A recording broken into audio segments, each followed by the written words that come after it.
Ayan.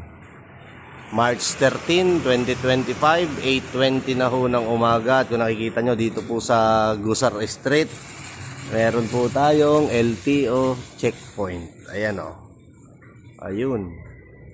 Kaya sa mga motorista, sa mga driver, siguraduhin yung may lisensya kayo bago kayo dumaan din bago kayo lumabas ng bahay. Siguraduhin yung may dala kayong lisensya at hindi ho paso ang inyong papel, ang inyong rehistro ng motor, dahil napakarami ho ng LTO. Hindi lang po motor ang pinapara, pati po private vehicle. Ayun o. Dini ho yan sa may Barangay Camilmil, sa may Gusar. Yun o.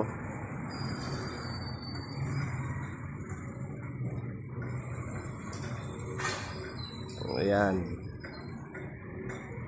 Meron pa ho doon sa may kanto na yun.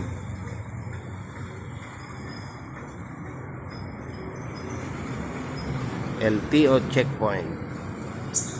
Please share para updated po lahat ng ating biyaheros.